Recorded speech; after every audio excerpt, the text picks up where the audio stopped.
What is a switch statement? Switch is nothing but a multi-way branching where you have to choose one option among multiple given options and to display it or print the output. See, we do use break and continue based on our desired output. Like if you get desired output in very first attempt, you can use break statement so that you can come out of the loop and continue to print all the things there. Based on our desired output or requirements, we do use switch or break, and default will be there in each and every switch statement. Coming to global variables have the scope in the entire program and are declared above the main section or below the header files or your comment sections. What is a pointer?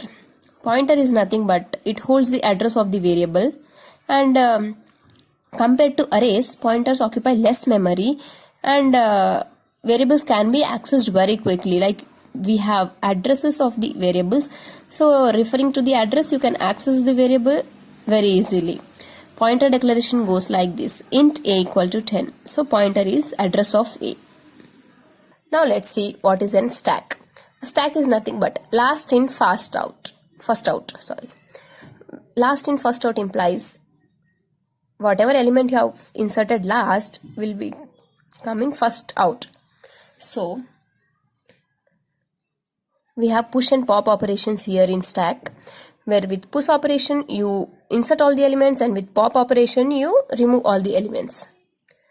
Top is always equal to -1 in stack for an empty stack, and for pop operation you use top is top -1, that is you reduce the top, whereas in push operation you increment the top each time you insert an element into the stack. What are header files? Header files are nothing but standard input output files or functions. Those are predefined, and printf, scanf, all these are predefined in those header files. So if you use printf, scanf, you must and should use #include stdio.h, #include conio.h.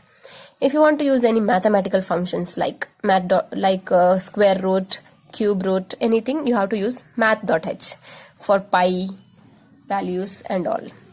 Now this factorial using recursion and non-recursion, this factorial kind of problems, Armstrong number, perfect number, all these basic problems are must. Before you appear for the interview, keep in mind that you know all these programs. Even I am preparing for my Capgemini interview, so thought this might help you and made a video. So in factorial using recursion is nothing but you call the function recursively. So here in right hand side you can see, if n is equal to 0, return 1, else return n into fact of n minus 1. This is the logic of factorial.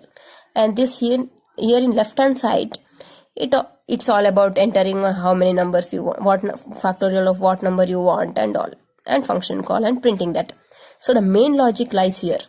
Right hand side you can see that if n is 0, return 1, else return n into fact of n minus 1. Coming to pointers, what is a null pointer? Null pointer is also called as universal or void pointer, where it points to any object or data type like int, float, etc. What is nested loop? Loop inside loop is called nested loop. Nested loop, you can do this program, find the largest of 3 numbers or find the smallest of 3 variables given or 3 numbers given. Nested loop you can use there. You have to tell how Java is object-oriented programming, pure object-oriented programming. You have to give few reasons like it's portable, it's secure. Security is the main reason actually. Security because it has got access specifiers like private, public, protected, where in procedure object-oriented programming like C we did not. If you're asked how Java is portable, you can say JVM makes it by running bytecode. So that makes it portable. So once the JVM converts your given .java files into .class files, and then your JVM converts into bytecode, that bytecode can be run anywhere on any compiler or any machine or any computer, another computer. So that makes Java portable. That is, write once and run anywhere or any computer. Here this shows the typical diagram of JVM and typical diagram of differences between JVM, JRE and JDK. JVM converts bytecode, or here we have used JIT compiler, whereas Java runtime environment provides is coupled with JVM as well as applets and libraries, and Java development kit. Its compiler plus debugger plus JRE and JVM. All these combinations makes JDK. Capgemini mainly concentrates on DBMS and SQL part. So what is DBMS? DBMS is a software for monitoring or maintaining and organizing large collection of datasets so that you can access it easily using queries. Like advantages is it reduces your chances of losing data by redundancy, data recovery. It has fast access, it is secure, and it has authorized access only. Whoever wants cannot access it. Only authorized person gets access to it. DBMS has DDL, data definition queries in 4 types, like data definition language, data manipulation language, data control language, and data transaction language. Coming to data definition, here we have alter, create, drop, truncate, and rename. Coming to alter, in alter we can modify or add or modify and add the data. Like you can say alter table name, add data type, or any extra column you want to add. You can modify the previous given data type. Like if you have given char, you can name into varchar. Char is something like you only contain characters, like name.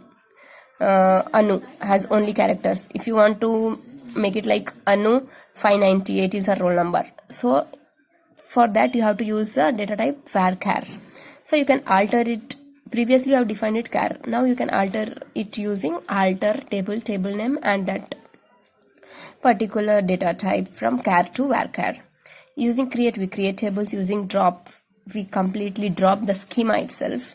And truncate also drop schema, doesn't even maintain or make restores. Rename is nothing but you can rename table names and all using the query. Rename old table name to new table name. Data manipulation languages are manipulate. The word itself says you can make changes. Select, insert, delete, and update. Delete, it can be rolled back. Schema will never get deleted. Only values or attributes inside it get deleted. Coming to data control language, we have grant, revoke. Grant is something like giving permission. You are granted permission. So grant is like giving permission.